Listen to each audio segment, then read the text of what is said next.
Studio Squat On Demand. This is AJ, and we're going to talk about my favorite, most underrated workout move, or lifting move, sculpting move, however you want to call it. But it's my favorite move that a lot of people don't do, but is super beneficial in many ways. So let's talk about what it is first. It's the rear fly, okay? A rear fly works those rhomboids and the posterior deltoids, so the back of your shoulders. So it basically works the whole kind of back chain from up here, your upper back, to the back of your shoulders. Why is that super important? Because in everyday life, especially nowadays, we're all in this position. Doing what? We're doing what, right? We're all looking at our phones, reading a book maybe, hopefully, and also maybe on the computer all day at work. So we always in this kind of position, or for those that love to spin, because we're on Studio Squat On Demand, those that ride a bike a lot. So we're in this position. So what does this position do? It kind of like weakens our shoulders if we're not strengthening it up. So the most important thing that our rear delt does for us is works on our posture, okay? Our posture is how we stand up. So those muscles that I just talked about, those rear delts, the deltoids, the rhomboids, all hold our chest up tall, okay? So we all kind of need better posture in life. It's gonna benefit us later in life as we get older. And it's also gonna benefit us in how we look, right? Because the taller I look, the better I look in like a tank top, or, you know, if summer's coming, whatever works for you.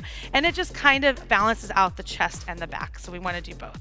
But the rear delt is amazing, and it's easy to do, and you can do it in a million different ways. So if you have weights at home, which I'm gonna show you, or if you have a TRX, which is my favorite, or even if you have a band.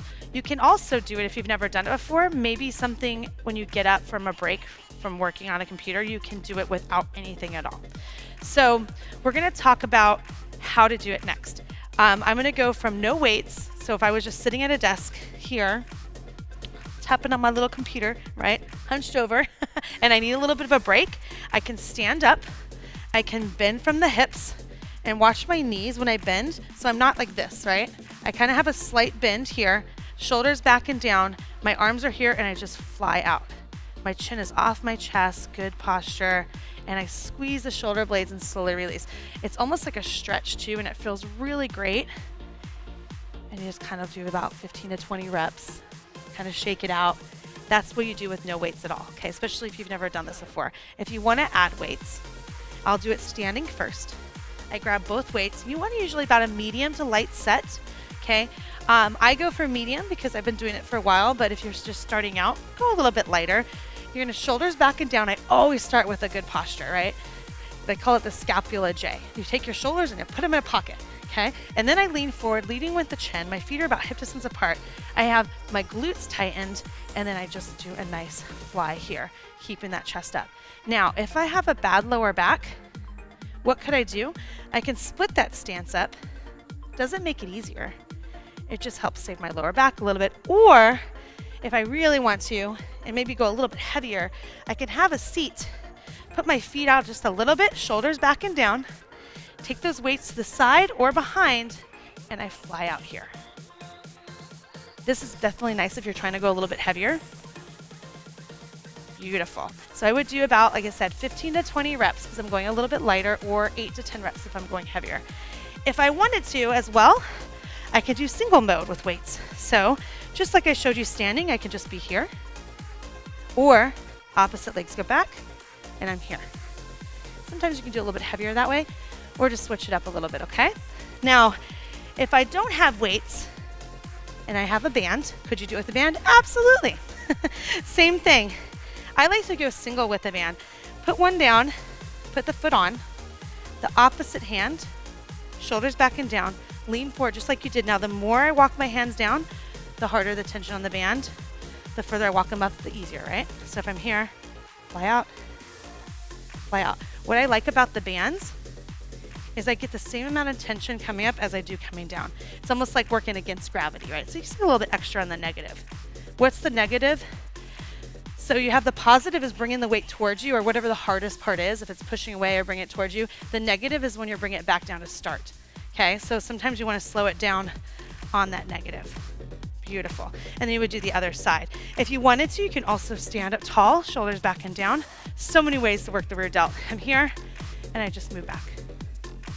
I'm actually essentially doing the exact same thing. So this is the exact same move, just a bunch of different ways, okay? So you can play around with it. Notice how my hands are only at my chest level, okay? Last one I want to show you is my favorite, the TRX. The TRX is amazing for anything, but to do a rear delt on a TRX, it's actually called a W, okay? So you're gonna make your body into a W, like a cheerleader. So I'm gonna kind of shoulders back and down, always starting that way. Walk forward. Now the further I walk my feet forward, the harder it gets. So if I wanna go really hard, I can walk all the way down, but for now, we're just gonna go here. Shoulders back and down, chin up, look at the anchor point. My wrists are pointed down. I take a deep breath.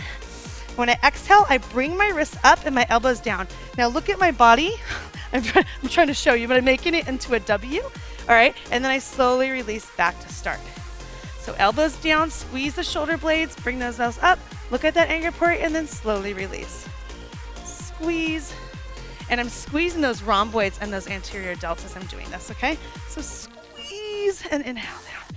Notice how when I come up, I don't just go whoop, okay? Because I'm only getting half the workout. So once again, the negative, right? So the positive is coming up, that's the hardest part, and that negative is going back to start, but I am going to go ahead and go nice and slow, so I'm working just as hard going down as I am going up.